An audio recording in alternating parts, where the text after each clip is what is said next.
Greetings. Today we are demonstrating the experience of Saba Social Learning from the instructor and the perspective.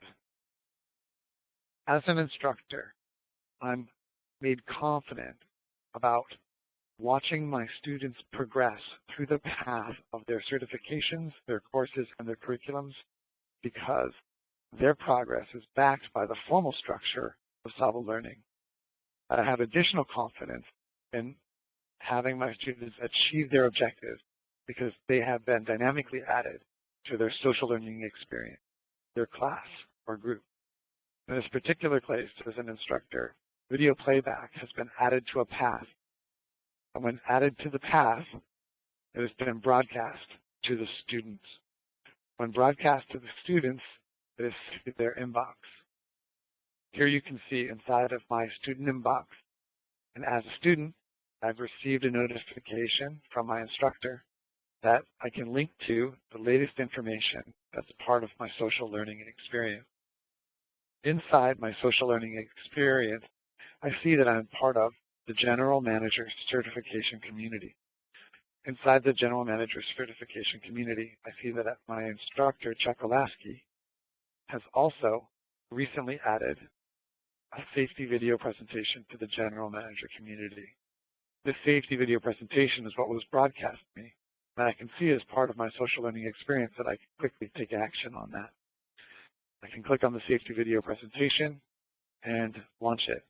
It turns out that Chuck has added this video from YouTube, so it launches in its native environment of YouTube.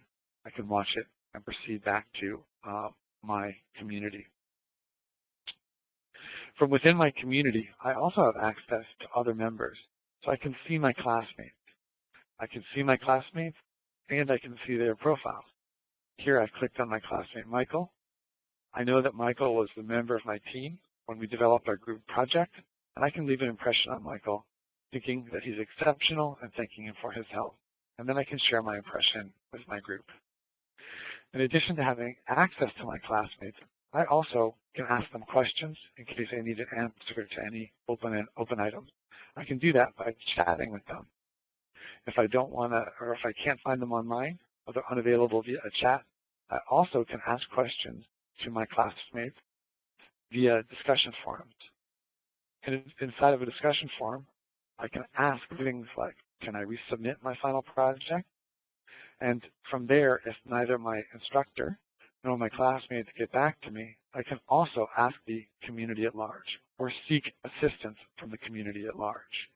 I can seek some assistance from the community at large by searching for people who have had similar experiences or have skills or have experience with the same things that I might be interested in studying. So we're clearly doing a safety group discussion and exercise right now inside of Chuck's class. So I might want to search the network for somebody who has experience with safety or safety exercised. So if they're an alumni of this class, they might show up in my search. In my search, I see that Dominique Jossi has shown up in my search, and I could contact him as a mentor. In addition, if I have an interest in setting up time to discuss my questions with my instructor, Chuck Olaski, I could also review if there's some upcoming office hours. The office hours are for November 5th, and of course, I could enlist and attend those office hours. Those virtual office hours are a great opportunity for me to connect with my instructor, no matter where he is in the world and no matter where I am in the world. At the end of the day, I know that I can succeed on my certification path because my instructor has set up for me inside of my certification experience a social learning experience where I have access to my classmates, I have access to him and his office hours, and I have a place to submit my final projects and my work efforts.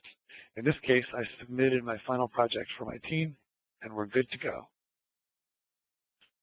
From the instructor's perspective, the instructor can not only see what I'm doing, but he can see the path of all of his students' progress through their certification. The instructor can also see which modules they accessed and in what volume, how many times, and so forth.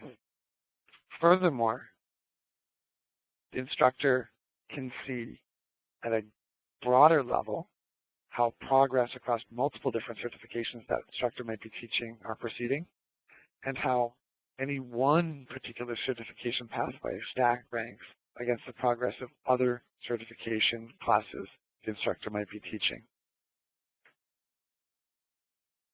So as a review, today we've talked about Saba Social Learning, and there's some key takeaways. Enrollment in a certification, curriculum, or course enrolls students in their community group. This social learning environment allows students to chat with classmates and view their profiles and interact with classmates. Saba Social Learning allows students to ask questions to classmates, instructors, and or the community at large. Saba Social Learning lets classmates submit work together or as individuals. It lets them submit work to the group or to the community at large. Students can contribute student-generated content, key pieces of information that even improve the instructor's offering going forward. Students can view media of all different types, including video from YouTube. Instructors can publish virtual office hours that allow students and instructors to connect no matter where they are in the world.